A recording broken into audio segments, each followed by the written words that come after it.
In this video, let's take a look at the statistical leaders among freshman quarterbacks in the SEC this past season. Are they future stars? Wyatt gets the ball. Wyatt back to throw. Wyatt looks. Fires toward the end zone. Passes. Caught for touchdown by Matthew Butler. What up? I'm Matt Wyatt, and on this channel, I use my experience as a player and broadcaster to explain things about football, help you enjoy watching the game. Next up in this Future Stars video series is freshman quarterbacks in the Southeastern Conference this past season.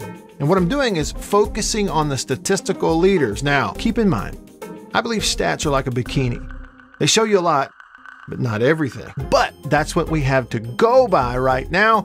And I do think the three guys we're highlighting in this video stand a good chance to play a ton of games for their respective teams going forward. To the stats. SEC passing leaders among freshmen in 2020 were number 3, Ken Seals at Vanderbilt, number 2, Will Rogers at Mississippi State, and number 1, Connor Basilek at Missouri. Basilek threw for over 2,000 yards with 7 touchdowns and 6 picks. Rogers here at Hail State was just under 2,000 in one fewer game, but had the best TD to interception ratio among the three with 11 and 7.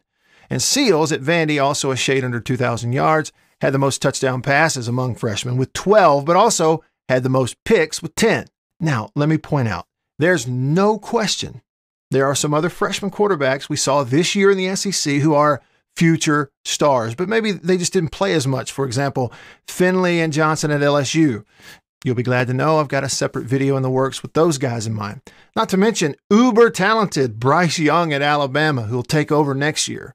No doubt will be good. He just didn't play as much this year. Before we get to the highlights, take this for data. The 3 freshmen in this video all played in 9 or 10 games and led all SEC freshmen in total offense. And were the only 3 freshmen in the league this year to average over 200 yards of offense per game. Number 1, Connor Basilek at Missouri. Sort of announced himself to everyone in his 3rd game of the year with 400 yards and 4 touchdowns in a win against LSU. He had high percentage games in 2 of the next 3 before winning an overtime shootout against Arkansas with 380 yards passing. He got roughed up a little bit in the season finale against State where he threw 3 picks. All right, here's Basilek's first touchdown throw of the ball game. Flea flicker, give it inside to the running back, and now he's going to get a pitch back on the throw. And just to kind of show you how it happened real quick, I know we haven't watched the play yet, but LSU against 2-by-1 receiver single back goes 4-3, kind of a 4-3 look and kind of a true cover 2 look because the safeties are high. Now, they're not on the hash, they're splitting the formation because the ball's on the left hash.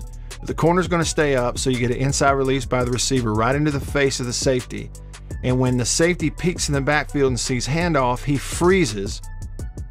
So handoff has happened.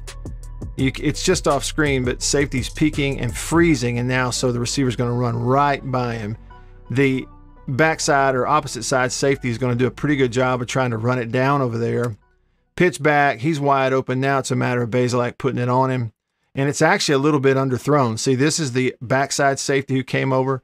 This was that near side safety, both trying to run underneath it. If the ball is pumped up here, out here, you know, you catch it running away. Still, though, even that's how open he is, underthrown, he's still able to catch it. They fall, and you get an easy touchdown. Coming back, another touchdown here in the game for him. Just throwing that post. And again, it's a busted coverage by LSU. They really took advantage of them early in the ball game. You know, LSU concerned about their run game, and should be. They have a good run back. LSU 4 down, 3 else in the box, potentially 8 in the box because of the formation. And then they bust a coverage over here on the play side and let him run free. If you look at Basilek, freshman quarterback, strong in the pocket. His mechanics do remind me a lot of a guy like Drew Lock. This one is a little tight end delay, H-back tight end delay. He's going to go here, block, tease that linebacker, just get him to the outside, and then shoot back into the middle of the field, and they get him wide open for a touchdown. Step outside, back into the middle. And, of course, it's a nice play design, too. Look at the quarterback. Basilek fake to the running back right here. You know, eyes are where they're supposed to be. Fake that, and so what do you get? We're going to over-pursue, expecting that running back to get the ball. When they over-pursue, now that tight end has influence. They're going to dip back inside. Good quick release right there if you look at it again from the freshman. Watch him from the time the ball, right now, if we watch him closely, from the time the ball releases that opposite hand, the ball comes up and out of his ear. It's not a drop back. You know, you're not seeing the ball extended way back here behind him and coming out like a, you know, we're throwing a guy out at second base. Just real quick up, reverse C, throwing motion. Yep, nice tight throw. Put it on him where it's easy to catch. Number 2, Will Rogers at Mississippi State missed the first couple of games in quarantine, threw his first touchdown in week 4, and drew his first start in week 6. So on the year, he started 6 games, but played in 9. Off the bench against Texas A&M, he threw his first touchdown of his career late in the game. He really played well against Ole Miss with 3 touchdowns, 400 yards, no picks on 61 attempts.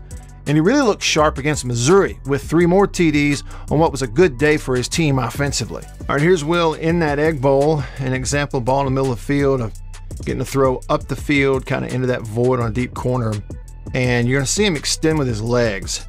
All right, so 3-man rush. You got a little room, extend and move, and it helps to get a guy open down there on the throw.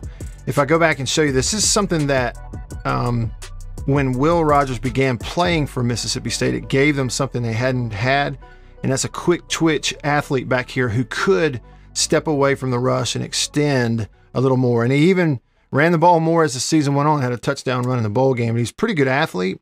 So step up. By doing this, you're going to see you've got a running back underneath. He could give it to him right now.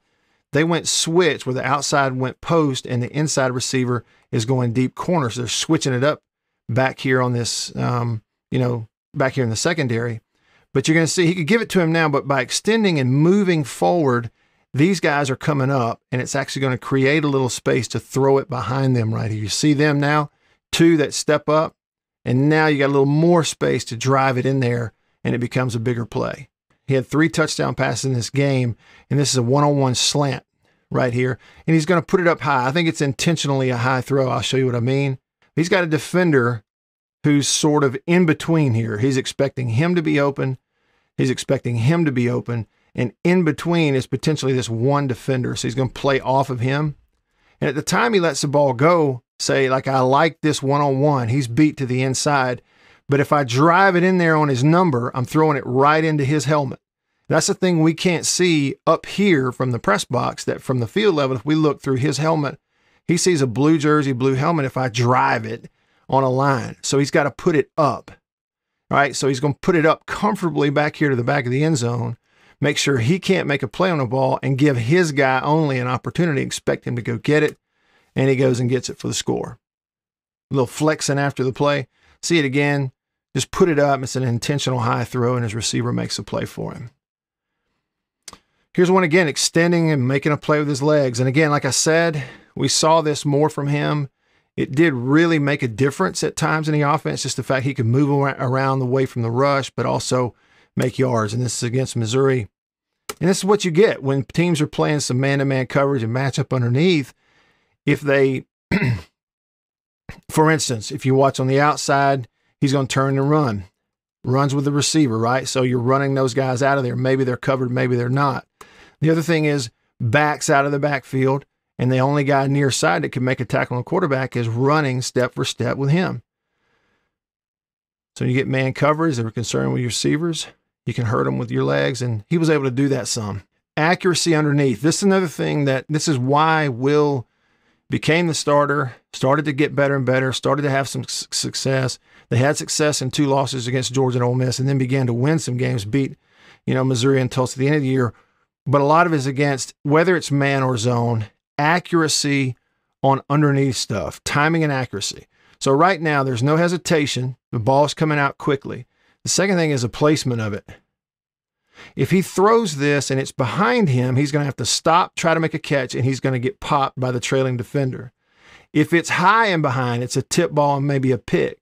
But because it's extended handoff accuracy, where he never has to break stride and can catch it and turn up, he doesn't get tackled where he caught it, even though it'd be a first. This turns into a really big play, and the accuracy is a big part of it. And here you see this is the first touchdown pass of the year for him. This was not an extend the play, or move the pocket. This was from the pocket and go one-on-one into the boundary. Stay there, back foot. Let's watch the mechanics just real quick, and then we'll look at the throw. Ball up high. He's not patting the ball. He's watching the defender. Eyes are okay. People say he's staring him down. He's actually looking at the defender here in a zone look.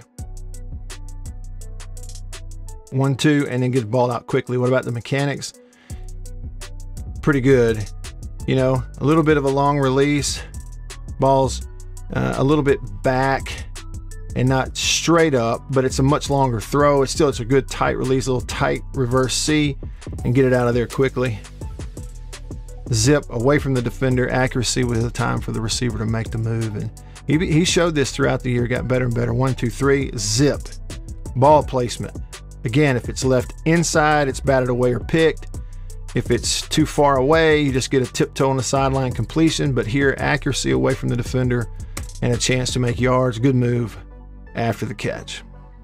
Number 3, Ken Seals of Vanderbilt. Like Rodgers, only played in 9 games this season, but was very productive. I got to see him in person in Vandy's loss to State, and he made some plays, throwing for a season-high 336 yards, but the turnovers in that game really hurt him. He had some big plays against Florida, including a season-long of 58 and 2 touchdowns. His 2 best touchdown-to-interception games were Ole Miss and Kentucky, where he combined for 4 touchdowns and only 1 pick. He threw a touchdown in 8 of the 9 games he played, but also turned it over some, including the 3-pick game versus State. All right, here's Seals against Ole Miss. I'll turn me off real quick so you can see the route.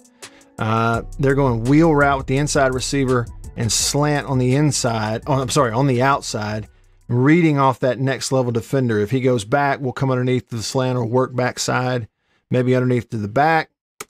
You look here at the play. One thing again, freshman quarterback awareness to go pump fake right here. I can already see he's coming up. I may get this wheel, but he's coming up. I got slant in front of him, and one little pump fake may help to get my wheel route a little more open down here on the bottom, and that's what happens. Deliver it to him, and that's a good job too. Again, if you see, oh, he's wide open, I'm going to, you know, kind of get nervous and miss a layup here. You could leave it inside, leave it on his feet, or overthrow, but this is a dead accurate throw where he doesn't have to break strike and catch it. And because of the accuracy, that's why it's a touchdown. This one's just going to be double move inside, back to the outside, get to the pylon. And it's kind of one-on-one drill football. Watch Seals, 1, 2, 3. And again, a little pump fake right there on the inside move. Now, it's man-to-man coverage, but I think it affects that corner a little bit for Ole Miss. Just one little pump fake right here, boom. And it almost looks like it helps to get that corner inside. And in good time, he didn't wait to see him open. As soon as he gets to his outside shoulder, he goes ahead and lets it go. Maybe not the most accurate throw. You know, a little bit inside of, you know, where the DB is. You could afford for it to be a little up and more out here to the pylon, make it easy on your guy. This is an outstanding catch. But the pump fake in the route got him open, and they get a touchdown out of the deal. See it there? And what about his release? Ball's maybe seated just a little low, and there's a pat on the ball. You know, typically what you'd like is that quarterback has that ball seated right up under his chin, right out here on his shoulder, because then it's going to come up and out just with a split second quicker. Not bad at all. Here he is against Vandy. I'm sorry, against State. State playing Vandy. This is a nice, accurate throw in the back of the end zone here for the freshman. He got a good block from his back, didn't he? Blitzing linebacker to that play side. State's putting a lot of pressure on him in this game, and as we said, created some turnovers. They go 3 and 4. Walked up in there right on the line of scrimmage, this goal line play, because of the bunch tight end formation of Vanderbilt. It's a good job. You know, good fake, carry it out even though you know you're getting pressure, trust your protection, it works for you, and make an accurate throw. And that's really an accurate throw. I mean, it's where about the only spot his guy could get it, where the defense couldn't make a play on it with 2 guys right in his hip. That's a really nice throw. Again, location of the ball. If it's lower, it's batted away. If it's left inside, or, you know, potentially another guy makes a play, but up and away where only his guy can get it. Very accurate. Good throw. Man, I appreciate you watching my content, and drop a comment if I missed something, or just let me know what you thought about the freshman quarterbacks in the SEC this past season. If you enjoyed it, would you consider subscribing to the channel? I'd really appreciate that. And before you skedaddle, hit that like button for me, which is a great help.